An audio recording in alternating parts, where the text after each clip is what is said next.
بسم اللہ الرحمن الرحیم۔ السلام علیکم۔ یہ کتاب آپ کے لیے کاشان بصیرت کے یوٹیوب چینل کی جانب سے ریکارڈ کی جا رہی ہے۔ کتاب کا نام ہے شمیم ولایت۔ اب ہم کتاب کا پارٹ نمبر 13 پڑھیں گے۔ فصل سوم ولایت علوی کا بقیہ حصہ، صفحہ نمبر 194، نمازی کے اوصاف۔ حضرت امام محمد باقر علیہ السلام ارشاد فرماتے ہیں، نمازی کے 3 اوصاف ہیں۔ نمبر 1، جب وہ نماز کے لیے کھڑا ہوتا ہے تو فرشتے اس جگہ سے لے کر تا حد نگاہ اسے گھیر لیتے ہیں۔ وہ فرشتوں کی صفوں اور جھرمٹ میں گھرا ہوا ہوتا ہے۔ وہ اس کی حفاظت پر مامور ہوتے ہیں تاکہ وسوسوں، شیطان، وہم اور خیالات وغیرہ سے اس کی حفاظت کریں کہ یہ چیزیں نمازی کو اذیت نہ پہنچا سکیں اور نہ ہی اس کی توجیہات کسی اور طرف بڑھ سکیں، جبکہ شیطان نماز اور دوسرے امور خیر کے مقابلے میں اپنی کمی گاہ میں تیار بیٹھا ہوتا ہے۔ سورہ اعراف آیہ نمبر 16۔ میں بھی تیرے سیدھے راستے پر ان کی گھات میں ضرور بیٹھا رہوں گا، تاکہ دوران نماز انسان کو غافل کر سکیں کہ اچانک انسان کو محسوس ہو کہ اس کی نماز تمام ہو گئی اور وہ سلام پھیر دے۔ نمبر 2، خیرات آسمان کے چہرے سے نازل ہو کر نمازی کے سر پر ٹپکتی رہتی ہے۔ اس کی نماز ختم ہونے تک خیر یا اچھائی یا برکت، عمر یا اچھا دوست یا اچھا استاد یا اچھا شاگرد یا نیک اولاد یا خلوص کا تعلق، یہ تمام چیزیں صرف نماز کے ذریعے میسر آ سکتی ہیں۔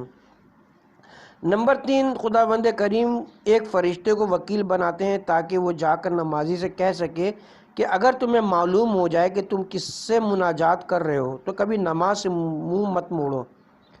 فوائد نماز۔ نمبر 1، نماز کے ذریعے بھڑکتی ہوئی آگ بجھائی جا سکتی ہے، یعنی نماز کی کثرت کے ذریعے رسول اکرم صلی اللہ علیہ وآلہ وسلم نماز کے متعلق ارشاد فرماتے ہیں، جب نماز کا وقت ہوتا ہے تو ایک فرشتہ لوگوں کو ندا دیتا ہے، اے لوگو اٹھو اور جو آگ تمہارے پیچھے بھڑک رہی ہے اسے نماز کے ذریعے بجھا ڈالو۔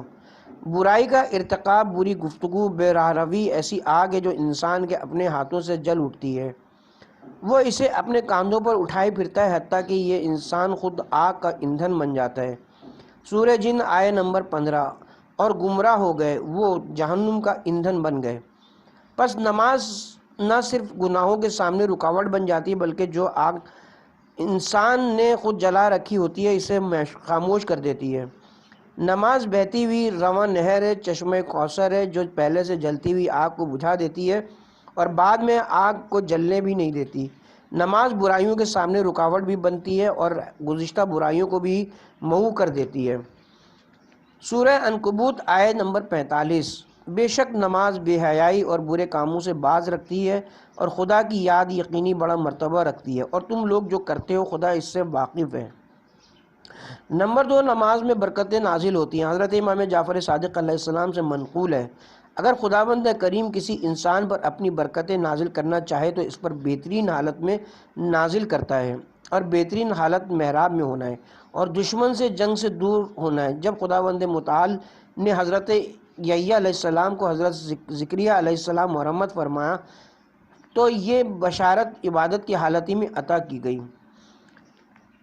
کرۂ ارض پر خدمت گزاری اطاعت کی صورت میں ہوتی ہے اور کوئی خدمت نماز سے افضل ہرگز نہیں ہے۔ حضرت یحییٰ علیہ السلام جیسے زاہد و شہید کو بشارت بھی حالت عبادت میں دی گئی۔ حضرت یحییٰ وہ نبی ہیں جنہوں نے عقل اور معرفت کی قوت اور قوت بدن سے آسمانی کتاب وصول پائی۔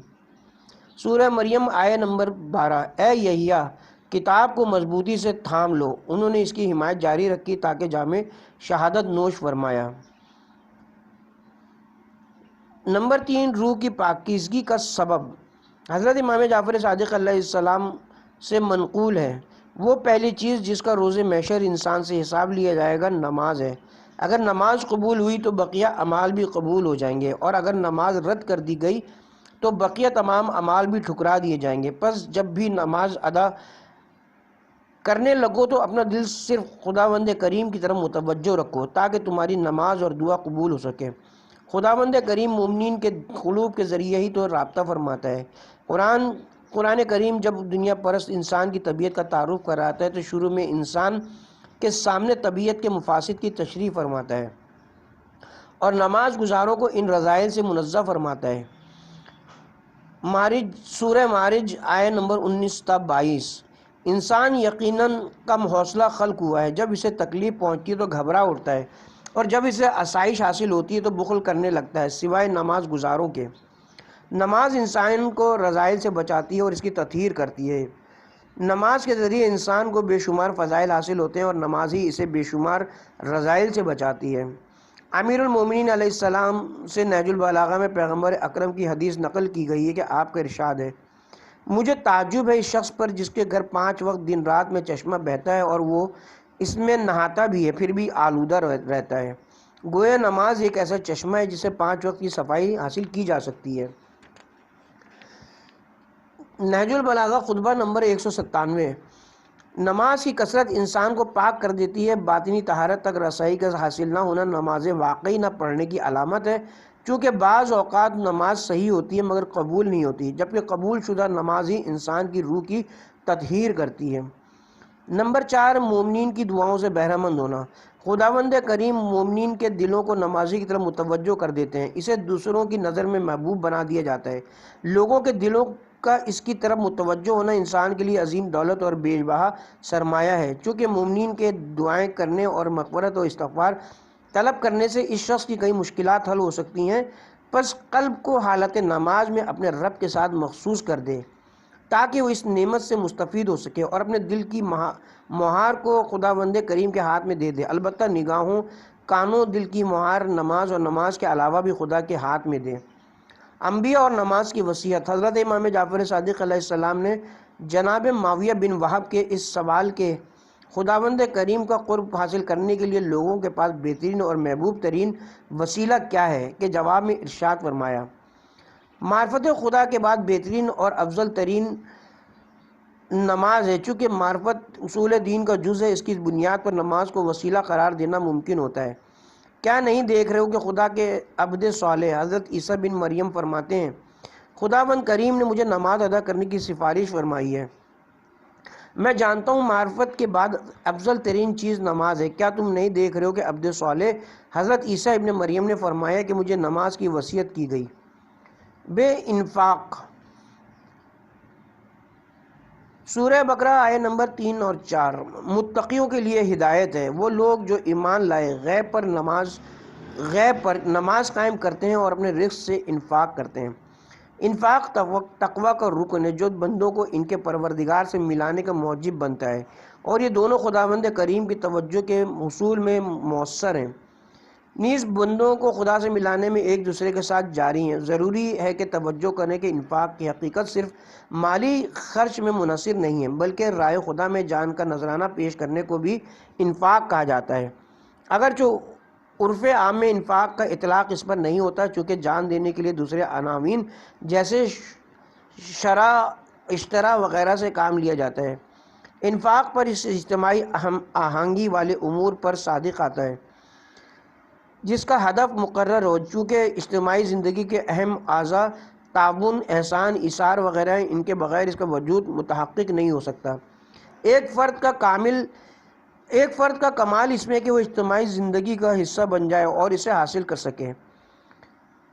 من جملہ وَمِمَّا رَزَقْنَاهُمْ يُنْفِقُونَ، ایسی آیات کو مد نظر رکھیں تو ہمیں چند نکات حاصل ہوتے ہیں۔ نمبر 1، متقی افراد اپنے رزق سے انفاق کرتے ہیں، یعنی سارے رزق کا نہیں۔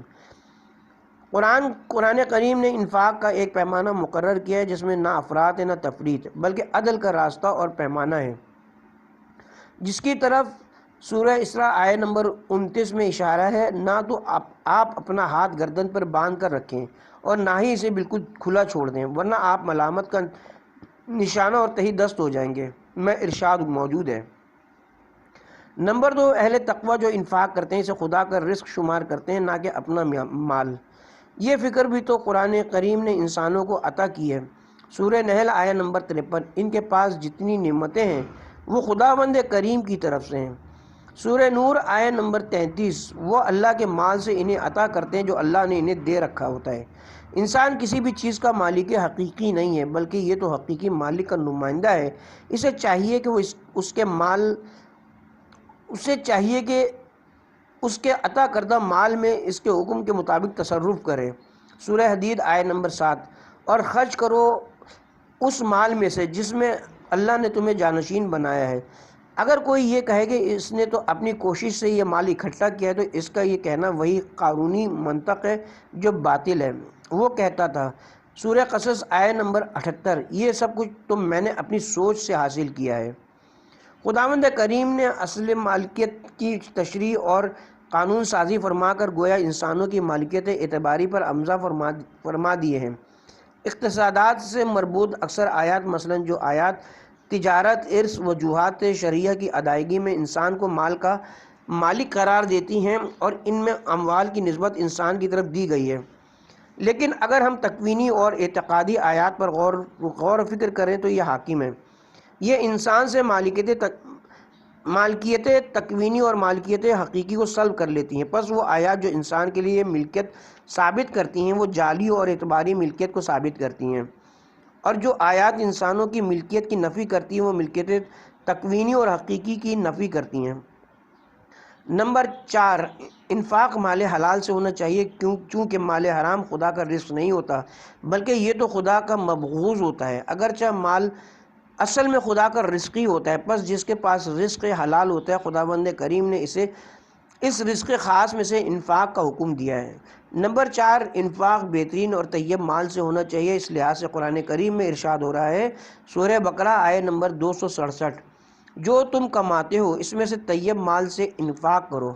نمبر 5، انفاق کا دائرہ صرف مال تک محدود نہیں ہونا چاہیے، بلکہ علم، عقل، قدرت، جاہ و مقام اور جان وغیرہ میں سے بھی انفاق ہونا چاہیے، چونکہ یہ تمام امور رزق الہی کے مصادق ہیں جو اللہ تعالیٰ نے اپنے بندے کو عطا کر رکھے ہیں۔ یہی انفاق ہے جو ہدایت قرآنی کے لیے بنیاد سازی کا کام کرتا ہے۔ انفاق اقامہ نماز پر مرتب ہوتا ہے۔ قرآن کریم کے ارشادات کے مطابق انفاق اقامہ نماز پر مرتب ہوتا ہے، اور وہ مومنین جو پابندی سے نماز ادا کرتے ہیں اور حالت رکوع میں زکوٰۃ دیتے ہیں۔ سورہ مائدہ آیت نمبر 55۔ مال و عزت سے محبت اور بخل طبعی طور پر انفاق کرنے سے روکتے ہیں۔ صرف نمازی ہی ہیں جو در حقیقت اپنی جان کو ان قیود سے آزاد کرا پاتے ہیں۔ یہی قدرت انفاق میں رکھے ہوتے ہیں۔ خداوند کریم فرماتے ہیں، سورہ معارج آیت نمبر 19 تا 22، جب اسے آسائش حاصل ہوتی ہے تو بخل کرنے لگتے ہیں، سوائے نمازیوں کے۔ نمازی واقعاً علو ہونے سے محفوظ رہتے ہیں، تبھی تو اس کے بعد میں ارشاد ہو رہا ہے، سورہ معارج آیت نمبر 24-25، اور جن کے مال میں معین حق ہے سائل اور محروم کے لیے۔ اقامت نماز بخل کی کمی میں ایک خاص حصہ رکھتی ہے۔ انفاق کا ذکر دوسرے فضائل کے ہمراہ۔ قرآن کریم نے انفاق کو دوسرے اخلاقی فضائل کے ہمراہ ذکر فرمایا ہے، تاکہ ایک زندہ دار اور استغفار طلب کرنے والا نمازی و پرہیزگار شخص کہیں یہ خیال نہ کرنے لگے کہ اس کے لیے تو عبادات ہی کافی ہیں اور اسے انفاق کی کوئی ضرورت نہیں ہے۔ کوئی دولت مند شخص یہ نہ سمجھ بیٹھے کہ اس کی سخاوت اس کے کمال کے لیے کافی ہے اور اسے مزید عبادات اور شب زندہ داری کی چندہ احتیاج نہیں ہے۔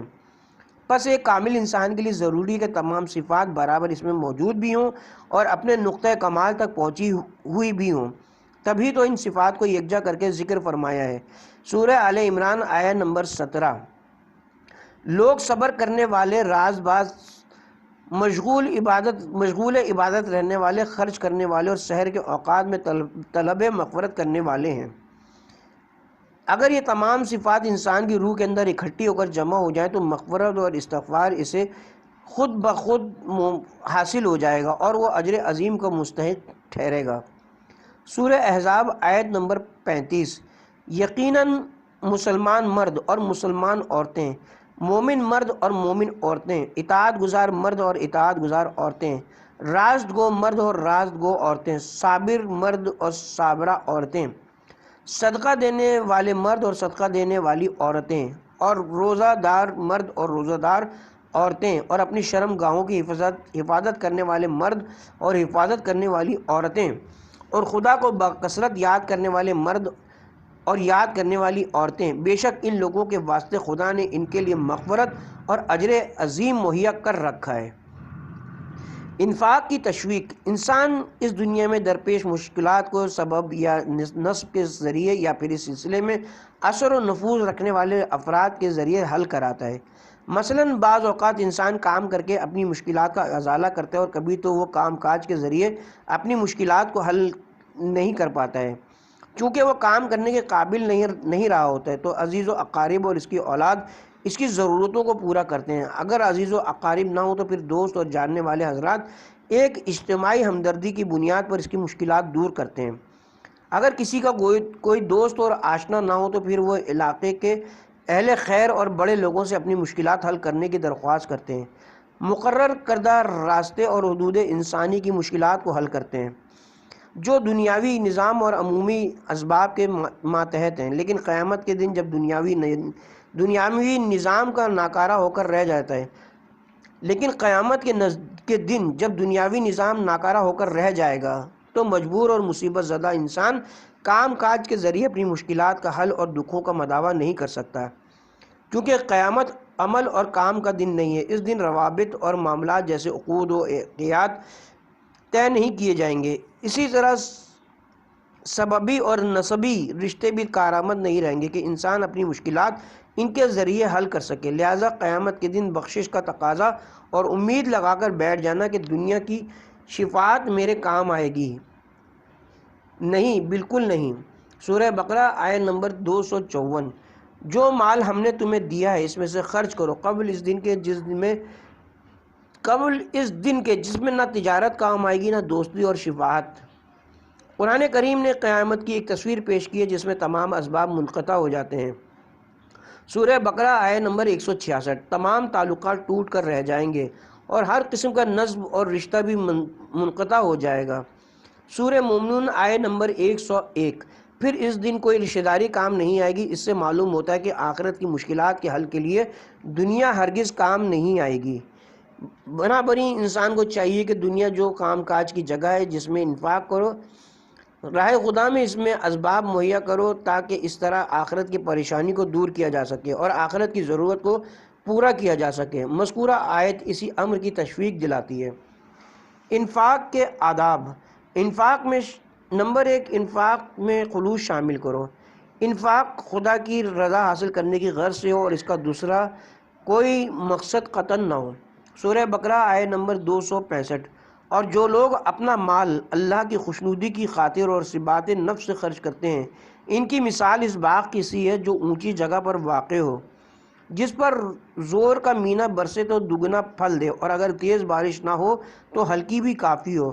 اللہ تمہارے اعمال کو خوب جاننے والا ہے۔ خداوند کریم نے اس آیت شریفہ میں انفاق کرنے والے کو ایک بلند باغ سے تشبیہ دی ہے، ایک بلند و عرفہ مقام پر جو اپنے مضافات سے مرتفع ہو اور جو دائمی نور اور باران رحمت کے پانی سے سیراب ہوتا رہے، جو مرتبے کے لحاظ سے چشمے کے پانی سے بھی بہتر ہے، بالکل یکدم دیدہ زیب، جو ابدی تراوت اور شادابی سے مزین ہو، سیلاب کی تباہ کاریوں سے یکسر محفوظ۔ ایسے باغات جتنی بھی تند و تیز ہوا اپنی بے پناہ قوت و استعداد کے سبب زیادہ سے زیادہ مستفید ہوتے ہیں، ان پر پھل دگنا لگ جاتا ہے، اور اگر ان پر تند و تیز بارش نہ بھی پڑے تو ہوا میں موجود رطوبت اور حرارت، شبنم اور نمی ان کے پھل دینے کے لیے کافی ہو جاتی ہیں۔ ایک مخلص انفاق کرنے والے کو اسے تشبیہ دی گئی ہے کہ وہ اپنے خلوص اور عمل کے اجر و ثواب کے ذریعے اس کے پھلوں اور میوہ جات سے مستفید ہوتا ہے۔ نمبر 2، انفاق تکلیف و آزار سے منزہ ہو۔ انفاق ہر قسم کے آزار اور منت سے خالی ہونا چاہیے، یعنی مال پانے والے کو احسان اور تکلیف کا احساس ہرگز نہیں ہونا چاہیے، ورنہ ان دو کے درمیان سبب انفاق باطل ہو جائے گا۔ اے ایمان والو، اپنی خیرات کو احسان جتا کر اور ایزا دے کر برباد نہ کرو۔ سورہ بقرہ آیت نمبر 264۔ انفاق کے اجر و ثواب کے مستحق وہی افراد ہیں جو صرف خدا کی رضا کی خاطر انفاق کرتے ہیں، نہ کہ احسان اور تکلیف کی نیت سے۔ جیسا کہ عرض کیا کہ انفاق کے بعد احسان اور تکلیف آ جائیں تو اس کے بطلان کا سبب بن جاتے ہیں، پھر اس انفاق کا اجر ہوتا ہے نہ ثواب۔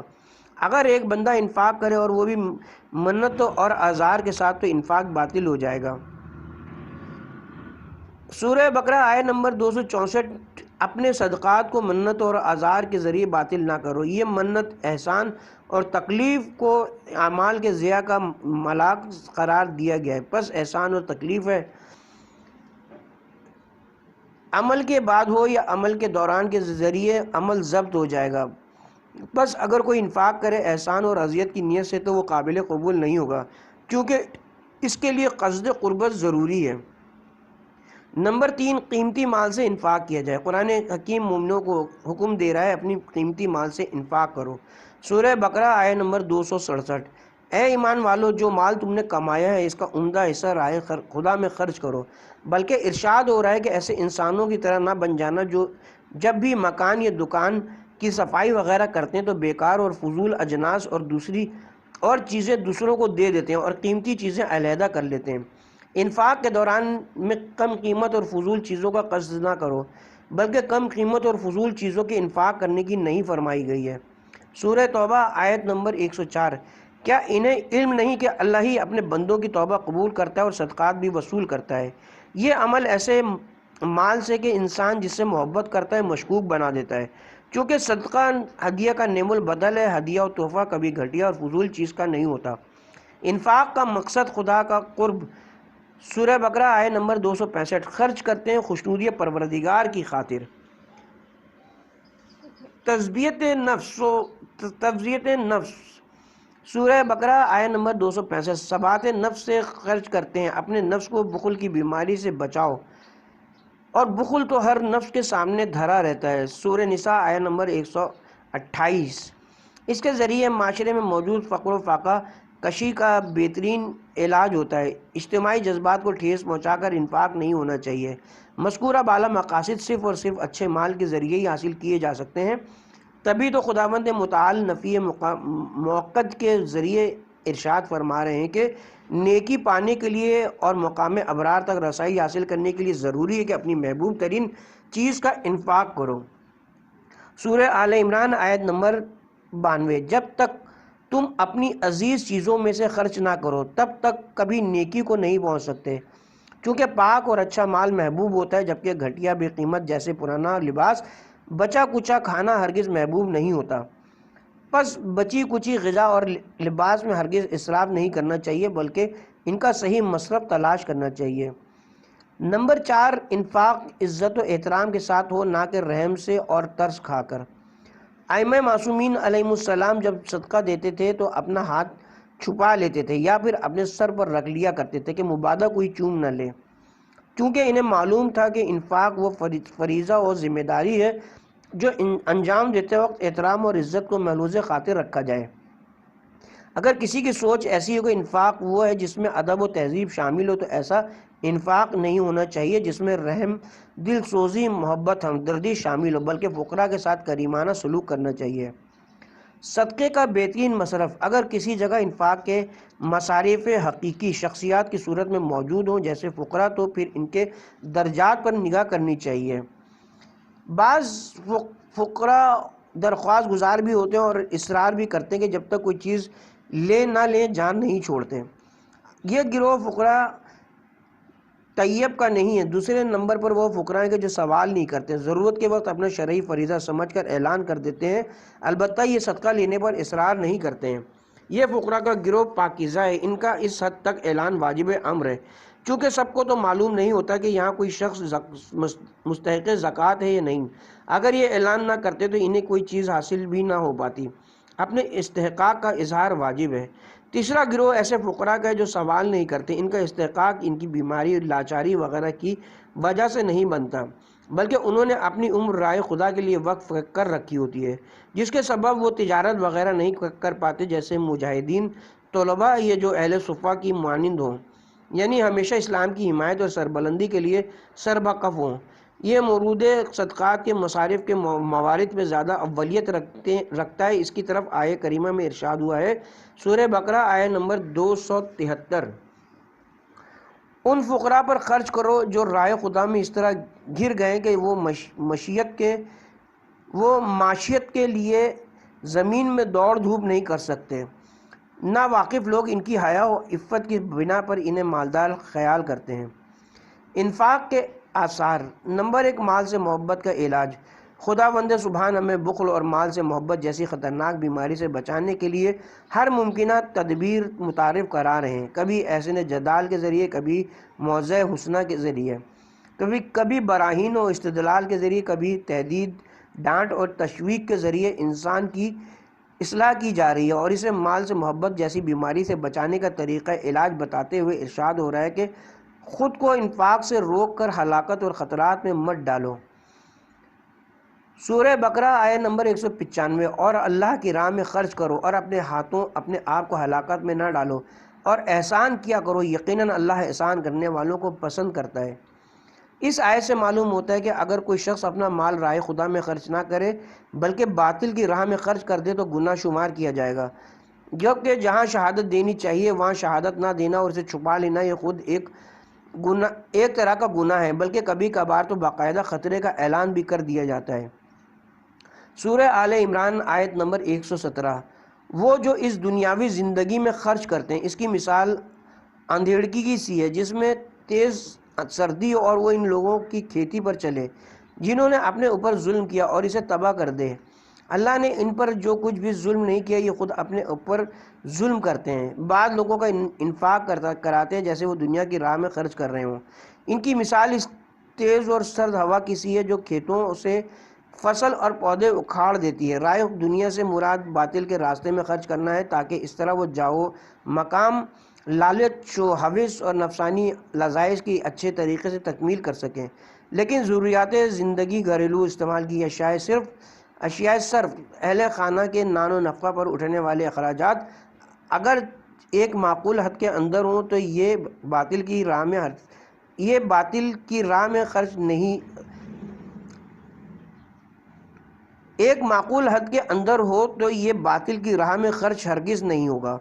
نیز خداوند سبحان نے مال سے دوستی کے علاج کے لیے جو ہر خیر کی راہ میں رکاوٹ بنتی ہے اور ہر برائی کے لیے سطح ہموار کرتی ہے، سورہ منافقون آیت نمبر 10، اور جو رزق ہم نے تمہیں دے رکھا ہے اس میں سے خرچ کرو قبل اس کے کہ تم میں سے کسی کی موت آ جائے، پھر وہ کہنے لگے پروردگار تو نے مجھے تھوڑی سی مہلت کیوں نہ دی تاکہ میں صدقہ دیتا اور میں بھی صالحین میں سے ہو جاتا۔ انسان کو کبھی بھی قارون کی طرح نہیں سوچنا چاہیے کہ جس کے اختیار میں بہت زیادہ تھا اور اس نے خود جمع کیا تھا۔ خداوند متعال اسے حکم دے رہے ہیں کہ حسب حال شر کو دور کرنے کے لیے اس مال میں سے جو خداوند کریم نے امانت کے طور پر تمہارے سپرد فرمایا ہے انفاق کرو، اس سے ان چیزوں کا مداوع ہو جائے گا۔ موت آنے سے قبل ہی انتظام کر لو ورنہ مرنے کے بعد یہ مہلت ختم ہو جائے گی، پھر اس کے احرام کی کوئی صورت باقی نہیں بچے گی۔ نمبر 2، تطہیر اور انسانی تکامل۔ زکوٰۃ مال چاہے واجب ہو یا مستحب، اور زکوٰۃ بدن یعنی زکوٰۃ فطرہ یہ انفاق کرنے والے کے لیے تطہیر کا سبب بنتے ہیں۔ مثلاً اگر کوئی بندہ اللہ کے حقوق یا حقوق الناس کو ادا نہیں کرتا تو یہ انسان کے ذمے واجب الادا ہوں گے جو اس کی روحانی آلودگی کا سبب بنیں گے۔ اگر وہ انفاق کرتا ہے، زکوٰۃ باقاعدہ ادا کرتا ہے تو اس کے 2 فائدے ہوں گے۔ نمبر 3، روح کی تطہیر۔ وہ مال جو قبل از صرف اس کی روحانی آلودگی اور کثافت کے سبب رکا ہوتا اب ادا کر دیا گیا ہے، جس سے اس کی روح کی تطہیر ہو گئی ہے۔ اسی لحاظ سے خداوند کریم پیغمبر اکرم سے ارشاد فرما رہے ہیں مومنوں سے ان کا صدقہ لے لو تاکہ اس طرح ان کی تطہیر ممکن ہو سکے۔ سورہ توبہ آیت نمبر 103۔ ان کے مال سے صدقہ لو اور ان کی تطہیر کرو۔ لفظ تطہیر محلاً منصوب ہے اور صدقے کی صفت یعنی صدقے کا عمل خود عامل کو پاک کر دیتا ہے۔ انفاق بھی انسان کی تطہیر کے عوامل میں سے ایک عامل ہے اور یہ انسانی رشد و تکامل کا سبب بھی بنتا ہے۔ سورہ لیل آیت نمبر 18۔ جو اپنا مال پاکیزگی کے لیے دیتا ہے۔ ایک دوسری آیت میں انسان کے تزکیے کو زکوٰۃ ادا کرنے پر تطبیق کیا گیا ہے، جیسے سورہ اعلیٰ آیت نمبر 14 اور 15۔ بتحقیق جس نے پاکیزگی اختیار کی وہ فلاح پا گیا، اپنے رب کا نام یاد کیا اور نماز پڑھی۔ ان آیات کو مفسرین نے زکوٰۃ فطرہ پر تطبیق فرمایا ہے جو نماز عید پڑھنے سے قبل ادا کی جاتی ہے۔ نمبر 4، جلب دعائے ولی اللہ۔ ولی خدا لوگوں کی دعاؤں کو حاصل کرتا ہے۔ انفاق کے بے شمار ثمرات میں سے ایک یہ ہے کہ انسان اس کرۂ ارض پر موجود خلق خدا کی توجیہات کا مرکز بنتا ہے۔ ولی خدا یا خلیفہ خدا خدا کی اجازت کے بغیر دعا نہیں فرماتے، اور وہ دعا جو خدا کی اجازت سے ہو یقیناً مستجاب ہوگی۔ پیغمبر اسلام اور امام عصر انفاق کرنے والے کے حق میں دعا کرتے ہیں۔ اس دعا کے 3 اثرات حتمی ہیں۔ نمبر 1، یہ دعا انسان کو ظلمات سے نکل کر نور کی طرف لے جاتی ہے۔ سورہ احزاب آیت نمبر 43۔ وہی تم پر رحمت بھیجتا ہے اور اس کے فرشتے بھی دعا کرتے ہیں کہ تاکہ تمہیں تاریکی سے روشنی کی طرف نکال لائے۔ نمبر 2، انسان کو خدا کے قریب کرتی ہے۔ سورہ توبہ آیت نمبر 99۔ اور جو کچھ راہ خدا میں خرچ کرتے ہیں اسے اللہ کے قرب اور رسول سے دعائیں لینے کا ذریعہ سمجھتے ہیں۔ ہاں، یہ ان کے لیے تقرب کا ذریعہ ہیں اور اللہ انہیں اپنی رحمت میں داخل کرے گا۔ بے شک اللہ غفور الرحیم ہے۔ چونکہ پیغمبر کی دعا قرب خداوندی کی خاطر ہے، تبھی تو آیت کے ذیل میں